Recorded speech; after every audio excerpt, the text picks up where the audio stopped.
Alors, bienvenue à toutes et à tous. Je reprends mon étude sur, en fait, ma série apologétique concernant la rédaction de l'Évangile de Luc ainsi que les Actes des Apôtres, mais principalement, j'ai surtout abordé par rapport à l'Évangile de Luc. Donc, certains spécialistes, certains chercheurs, historiens, exégètes ont évacué, disons, ont été en périphérie de cette discipline qu'on appelle l'apologétique. Ils l'ont écarté de l'équation. C'est malheureux parce que l'apologétique est une discipline absolument essentielle pour pouvoir retracer, dans le fond, à la fois les prophéties à la lumière de l'histoire, et ça a été écarté par certains. Et c'est dommage parce que ça l'amène inévitablement à des erreurs d'interprétation et aussi de datation, soit des événements relatés ou encore de la datation de la rédaction des manuscrits, entre autres lorsqu'on parle de l'Évangile de Luc et des Actes des Apôtres. Alors, j'ai décidé d'y aller avec une explication la plus brève possible concernant cette notion apologétique qui semble échapper à certains, malheureusement. Ce ne sont pas tous les spécialistes, c'est certains spécialistes, et je tenais à remettre, disons, à sa juste place cette notion de l'apologétique. Alors voici, je vais y aller en deux thèmes. Donc, il y a le contexte historique et il y a le contexte prophétique lorsqu'on parle de l'apologétique. Alors, commençons par le contexte historique. Donc, on sait que les Romains ont fait de la Judée une province romaine au 1er siècle avant notre ère, en fait vers l'an 63 avant Jésus-Christ. Plusieurs révoltes juives ont dû être repoussées et les initiateurs de ces révoltes ont subi le lourd châtiment des autorités romaines, qui ont imposé à la fois leurs lois et les impôts. Depuis la prise de Rome, quelques dizaines de Juifs se sont autoproclamés Messie et ont amené à leur suite des Juifs pour libérer Israël de l'oppresseur romain, ce qui a amené Rome à y imposer des rois en Judée. C'est des Juifs hellénisés. Ils ont également choisi le grand prêtre du temple, donc Caïphe, qui a fait condamner Jésus par peur des représailles romaines ayant pour potentielles conséquences des menaces de destruction de la cité de Jérusalem et de son temple. Afin d'éviter ce genre de catastrophe, le Sanhédrin travaillait de concert avec les autorités romaines. Ainsi, la prophétie de la destruction du temple était prévisible parce que le contexte à la fois social, religieux, culturel et politique était absolument explosif en Judée et se prêtait volontiers à une action radicale des autorités romaines. Vous savez, c'est quand même étrange que des chercheurs, historiens et exégètes n'aient pas tenu compte du contexte général pour mieux évaluer la datation des évangiles de Matthieu et de Luc, et principalement en ayant écarté cette notion, cette discipline de l'apologétique. Donc maintenant, allons dans le contexte prophétique. Je vais y aller par des exemples. La description de la destruction du temple est intimement liée au contexte historique. Dans l'étude apologétique, on remarque que plus il y a une distance dans le temps entre la prophétie et sa réalisation, moins la prophétie est précise. Plus le temps est court entre une prophétie et sa réalisation, plus la prophétie, elle est précise. J'ai d'ailleurs enseigné l'apologétique dans une église évangélique il y a une quinzaine d'années de cela, et j'avais utilisé un exemple pour illustrer mon propos. C'était au sujet de la ville de Tyr. La première prophétie au sujet de cette ville de Tyr a été annoncée par le prophète Ésaïe, qui a rédigé à ce sujet au 8e siècle avant Jésus-Christ. Le prophète annonce la destruction de la cité de Tyr et avertit les gens de la côte. Donc, ça s'arrête là pour la prophétie d'Ésaïe. Il n'y a pas plus de détails, il n'y a pas plus de précision. En effet, Tyr est une ville côtière par laquelle on transitait la marchandise du nord au sud, d'est en ouest, par la Méditerranée. Sa situation géographique l'avantageait grandement. Elle qui était située sur la côte méditerranéenne, donc au niveau géographique, elle était très bien emplacée au niveau stratégique et au niveau économique. La prophétie de Jérémie, ensuite, au 7e siècle avant Jésus-Christ, a également rédigé une prophétie sur Tyr, y apportant un peu plus de précision que son prédécesseur Ésaïe. Par exemple, le prophète annonce que le pays sera envahi et passera au glaive. Puis, le pays deviendra un désert. Donc, il y a un rajout par rapport à la prophétie de son prédécesseur Ésaïe. Il y a le fait que le pays va passer par le glaive et deviendra un désert.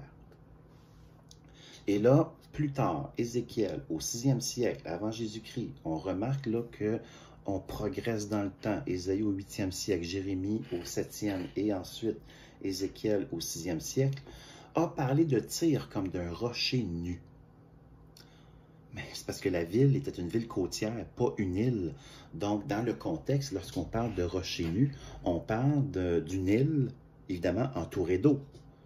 Mais c'est parce que la ville n'est pas sur une île, elle est sur la côte. Alors, c'est quand même étrange que le prophète ait reçu ce genre de révélation-là. Lui-même devait se questionner et dire, ben voyons, qu'est-ce que le Seigneur est en train de me dire là? Je ne comprends pas, là. En tout cas, moi, je vais simplement transmettre ce que j'ai reçu. Et voilà. Donc, Jérémie a dû se dire ça. Il devait trouver ça étrange, mais bon, c'est Dieu qui a parlé. Alors, lui, il fait juste transmettre l'information.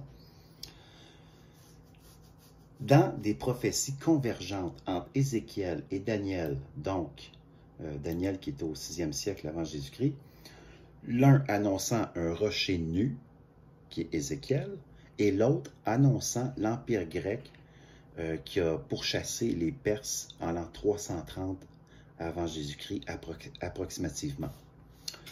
La ville de Tyr a été assiégée par Alexandre le Grand qui devait passer par Tyr afin de pourchasser le roi perse. Le problème, c'est que le roi de Tyr, lui, ne voulait pas que les Grecs passent par sa ville pour pourchasser les Perses.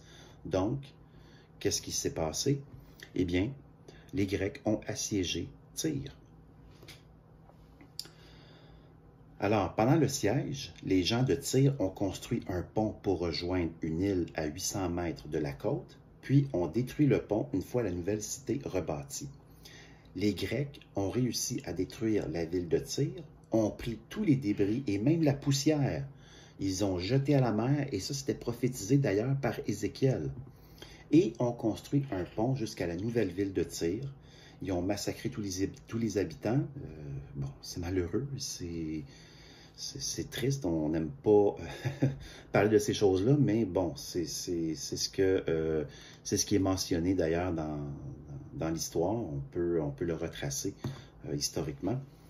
Et ils ont détruit toute la ville en entier, qui est devenue un rocher nu à la fin du 4e siècle de notre ère, oui, avant Jésus-Christ. Après quoi, Alexandre le Grand et son armée ont pu vaincre les Perses conformément à la prophétie de Daniel qui avait prédit, qui avait prophétisé en fait, plusieurs nations qui se succéderaient depuis le roi de Babylone. Il avait même annoncé au roi de Babylone les nations qui lui succéderaient sans nécessairement... Bon, au départ, il a dit le premier empire, c'est toi, avec Babylone, ensuite les Perses. Il n'a pas nommé les Grecs précisément, mais on voit une progression dans la prophétie. Ensuite, alors, plus on se rapprochait de l'événement prophétisé, plus la prophétie se précisait. Entre Ésaïe et l'événement du rocher nu, il y a eu environ 400 ans d'écart.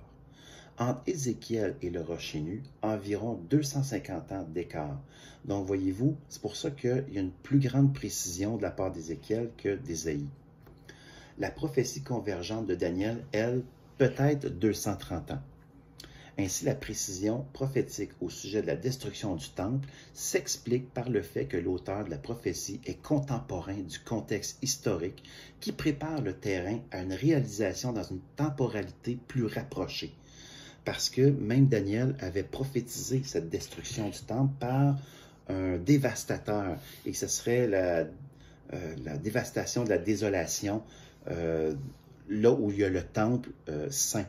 Donc, il avait prédit, il avait prophétisé en Daniel chapitre 9, les versets 26 et 27 de mémoire. cet événement-là. Et là, il y a une précision qui se fait. D'ailleurs, je vais voir les versets, je pense que je les ai notés un peu plus bas. Donc, Caïphe, grand prêtre du temple, avait dit qu'il était préférable qu'un meure pour tout le peuple que le peuple meure pour un seul. Ainsi, le Sanhédrin a livré Jésus pour qu'il soit accusé, jugé et condamné à mort par crucifixion. La destruction du temple n'est pas seulement mentionnée dans les évangiles de Luc et de Matthieu. Il s'agit d'une précision prophétique du prophète Daniel en chapitre 9, versets 26 et 27. Et d'ailleurs, voici les versets en question. Après les 62 semaines, un oint sera retranché.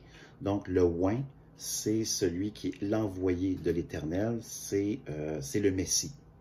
Et il n'aura pas de successeur. Le peuple d'un chef viendra, détruira la ville et le sanctuaire. Donc, on parle de Jérusalem et du temple. Et sa fin arrivera comme par une inondation. Il est arrêté que les dévastations dureront jusqu'au terme de la guerre.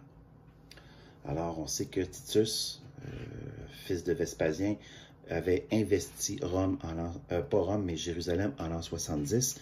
Et lui, il est mort pas longtemps plus tard, autour de l'an 81. Il fera une solide alliance avec plusieurs pour une semaine et durant la moitié de la semaine, il fera cesser le sacrifice et l'offrande. D'ailleurs, il y a eu une alliance avec le Sanhédrin et par la suite, lorsque la dévastation arrivait, bien, l'empereur a fait cesser l'offrande et le sacrifice dans le judaïsme. Le dévastateur commettra les choses la plus abominable, comme celle d'aller dans le temple et dans le lieu très saint et de tout détruire et même de prendre comme butin les objets sacrés du temple. Donc, il a fait les choses les plus abominables jusqu'à ce que la ruine et ce qui a été résolu fondent sur le dévastateur. Et bon, on sait que Titus est mort en 81 de façon assez spectaculaire, disons de façon assez atroce. La prophétie au sujet de cette armée est floue, car la distance temporelle entre la prophétie de Daniel et la réalisation historique de la prophétie est importante. C'est quand même 600 ans d'écart. Mais pour une époque aussi reculée, la prophétie est quand même limpide lorsque on l'analyse sur le plan historique. Jésus était beaucoup plus proche de l'événement annoncé que Daniel.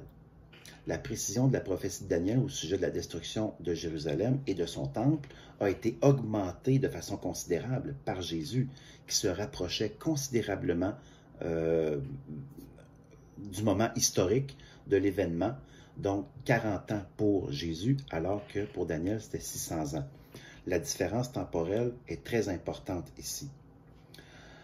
Alors, c'était pour expliquer un peu pourquoi la prophétie de Jésus était aussi précise et que certains historiens, certains exégètes ont même cru que parce que c'était mentionné par Luc et aussi par Matthieu dans le chapitre 24, c'était tellement précis que ça ne se pouvait pas pour eux, selon leur interprétation, que cet événement-là ne soit pas déjà passé au moment de la rédaction. Mais c'est faux. Ça a été prophétisé et on l'a vu de toute façon dans cette analyse-là. Alors, je reviens plus tard pour une autre vidéo concernant la fin de Luc. Alors, je vous remercie. À bientôt.